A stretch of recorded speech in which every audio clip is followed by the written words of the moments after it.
Well, good evening and welcome to Prog Monster. My name is Murph and I'm the host of this show, a show dedicated to progressive rock, hard rock, heavy metal, and other forms of rock music. So, tonight we're doing this series that I've been working on called Rock Musicians Who Thrilled Us but Have Since Passed On. This is episode 22. We have two fairly notable people, I think, to talk about tonight. 1985, episode 22. And that is David Byron and Ricky Nelson. How could you not talk about Ricky Nelson, right? Ozzy and Harriet and all them. Anyways, David Byron, born David Garrick, was the lead singer basically for Uriah Heep. Okay, so basically his stats are as follows. He was born on January the 29th, 1947 in Epping, Essex, England. And he died February the 28th, 1985 at the age of 38 in Berkshire, England. Okay, his music was, of course, hard rock, psychedelic rock, progressive rock, art rock, and heavy metal. Also some soft rock in there as well. He, of course, was the vocalist pretty much for his entire career. Oh, here we go again.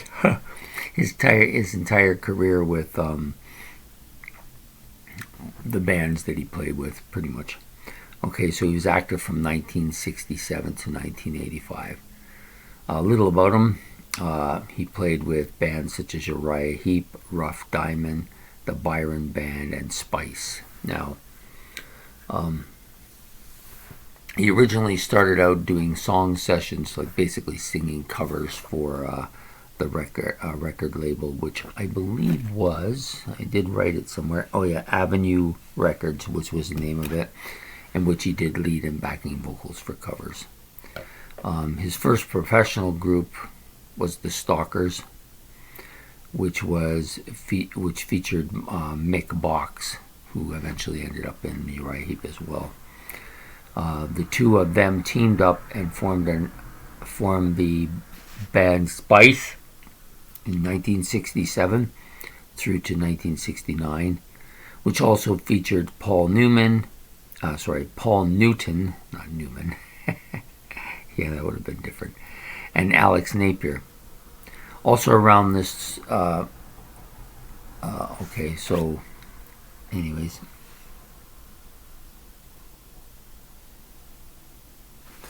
Some of the songs that they did during this period were released under the name The Play. And those songs actually go for quite a bit of money, those singles. I've heard as much as $100 for one of the singles released at the time.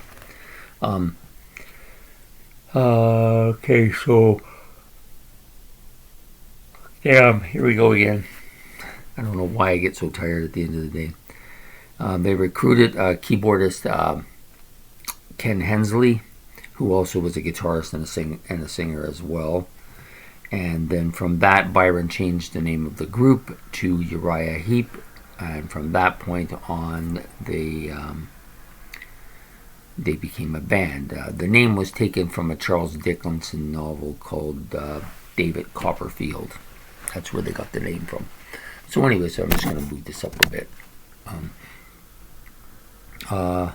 He played on the first 10 Uriah Heep albums from 69 till 76, but during that time he kind of developed a drinking issue, a fairly big one too. He did do a solo album in 1975 which featured Mick Box and Kerslake and Hensley on the album as well, but it was his solo album.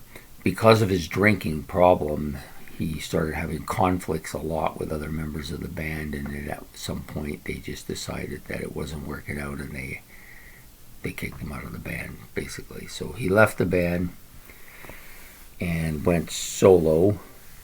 He didn't go solo right away. He then went and formed another band called Rough Diamond with Clem Clemson and Jeff Britton. They released one album. It didn't do very well. It kind of did actually poorly, and he just quit the band. And then he formed his own band called the Byron Band. And he actually did another solo album, and then at some point Hensley left the Uriah Heep, and Mick Box and one of the other members asked Byron to come back, and he refused. He didn't want to come back, so he didn't. He then made a double album with the Byron Band, which featured songs from The Wizard and his own solo stuff. And then shortly after that, I believe within the year, he died from alcohol-related problems with liver, and he had seizures as well. So there you have it, David Byron. I've heard a few Uriah Heep albums. They're a band that's fairly new to my experience, but I do have their Salisbury one, which is quite good. It's pretty heavier than I would have thought. His voice is very high, in a very high range.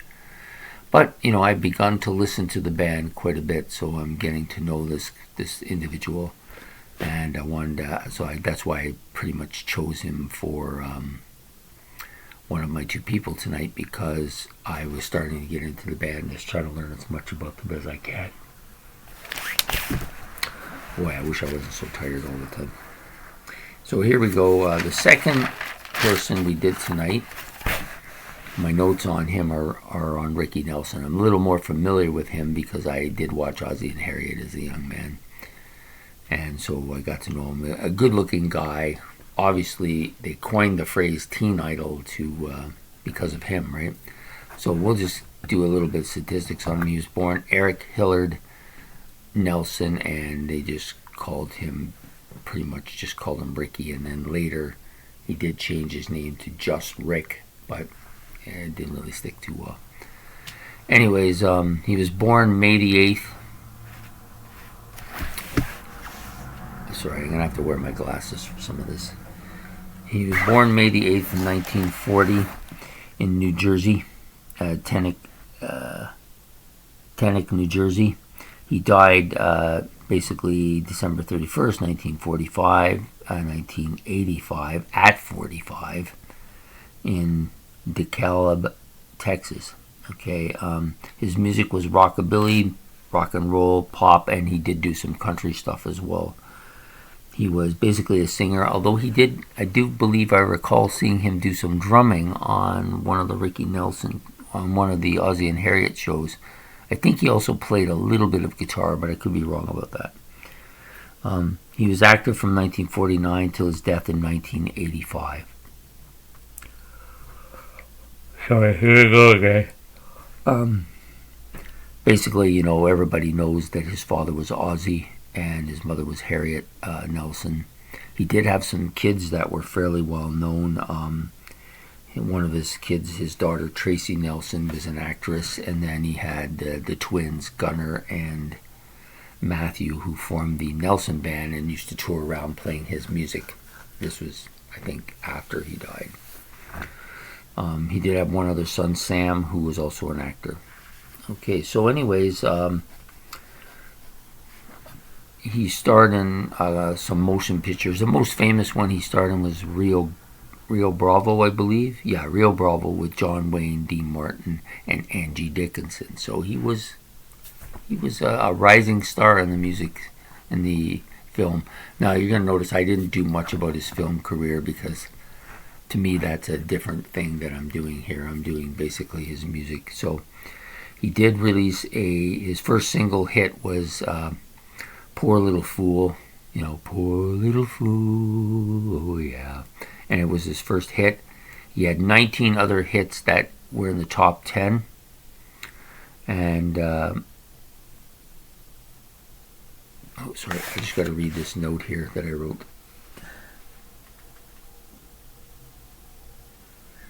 Yeah, he was one of those few singers whose movie career is actually almost as big, or maybe even bigger than his acting career. That was the note that I wanted to make He married Sherry Harmon, and like I said, they had those 4 kids who I mentioned earlier.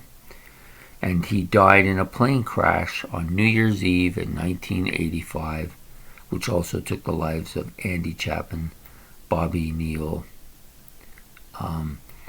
Pat Woodward, Ricky Invalid, I don't know if I got that right, Intelveld, and Clark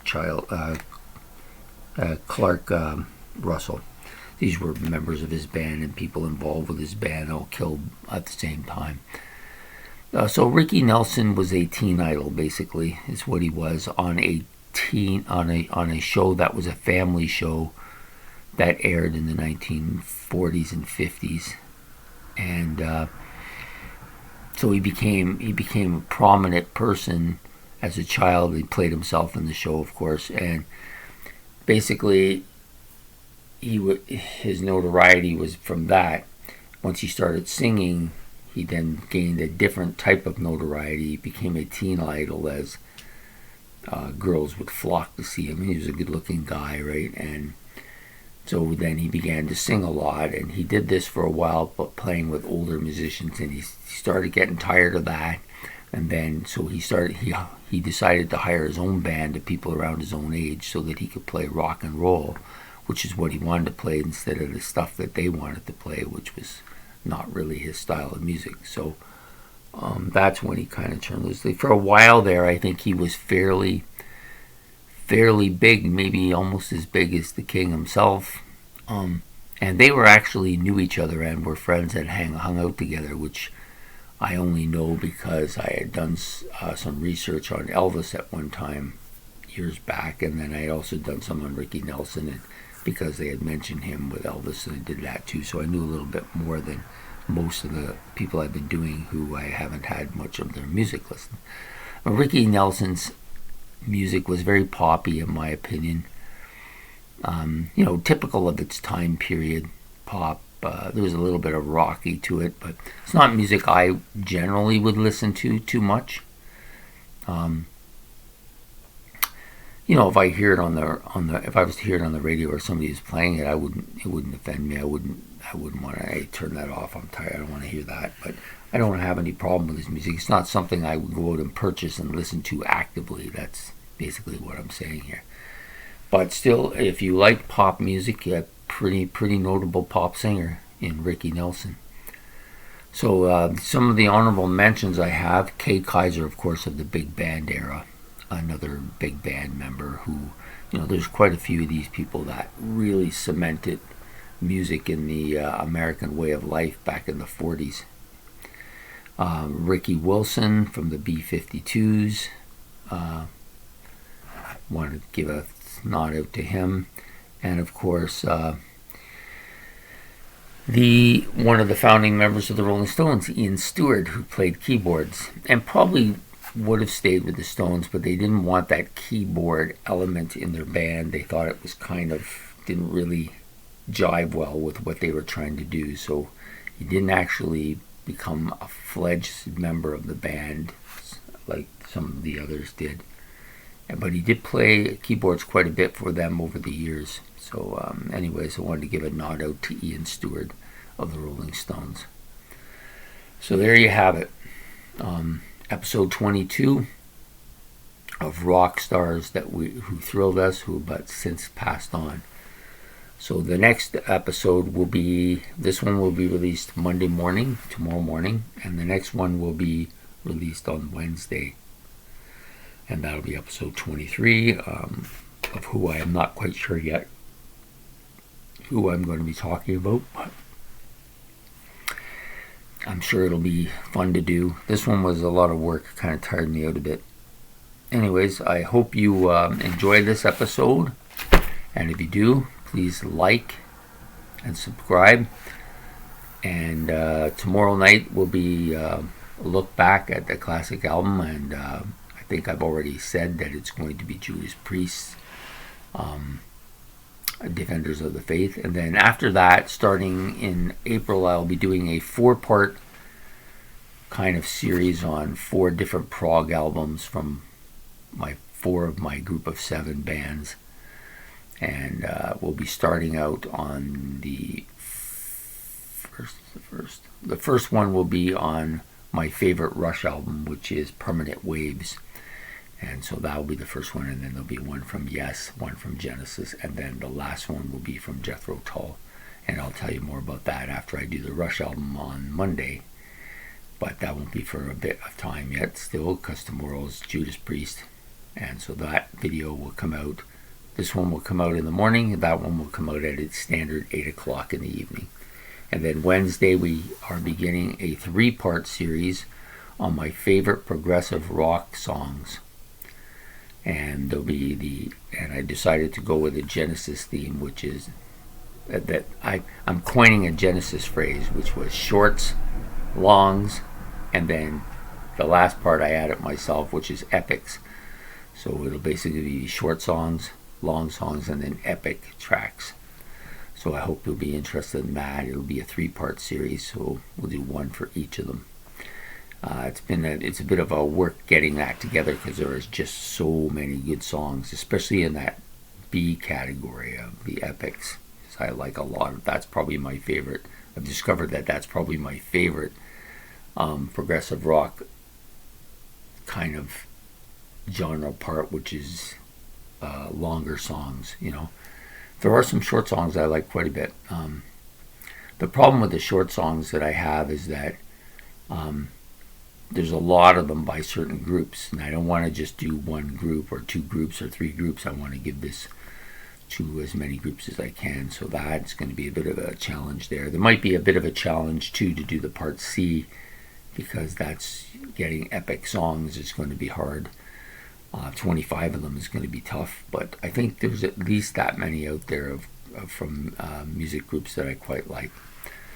So, and then of course Friday Night Live. I haven't decided on what I'm going to do for this week, or if I'm going to do an album or maybe a video or maybe a concert online. I haven't decided yet. It'll be something though that I'm interested in, and hopefully you will find it interesting as well. So there you have it. That's what's coming up this week. I hope you enjoy this video, and we'll be talking to you very soon. So Prog Monster saying goodbye. Have a good night. Bye.